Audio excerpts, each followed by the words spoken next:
In today's video, I'm going to teach you how to create a new archive folder in Outlook. This is a straightforward process that will help you organize your emails more efficiently, and it only takes a few minutes. Whether you're managing personal emails or dealing with a high volume of work correspondence, an archive folder can be a great way to keep your inbox tidy. So let's dive in and get started. First things first, you'll need to open Microsoft Outlook. If you're using the desktop application, simply locate the Outlook icon on your desktop or in your Start menu and launch the program. If you're accessing Outlook through a web browser, head over to the official Outlook website. Once you're on the main page, take a look at the top right corner of your screen. You should see a sign in button. Go ahead and click on that.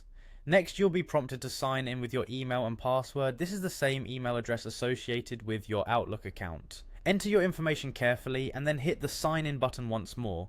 If you've forgotten your password, don't worry, there are options to reset it and regain access to your account. Once you're signed in and your inbox is in front of you, move your attention to the left side of the screen where you'll see a list of folders organized neatly. What you want to do here is right click on the word folders. This action will bring up a context menu with several options. Among these options, you'll see something labeled Create New Folder.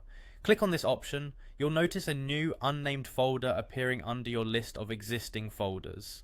Now comes the fun part, naming your new folder. Since we're setting this up as an archive, go ahead and type New Archive into the name field.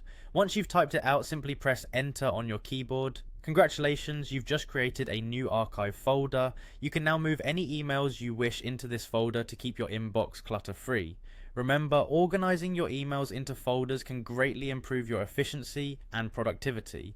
You can create additional folders for different projects, clients, or personal matters. This allows you to locate specific emails quickly without having to sift through every message in your inbox. And that's it. You now know how to create a new archive folder in Outlook in just a few simple steps. Thanks for tuning in today, and I hope you found this guide helpful. If you did, consider subscribing for more handy tips and tricks to make your digital life easier. Until next time, happy organizing.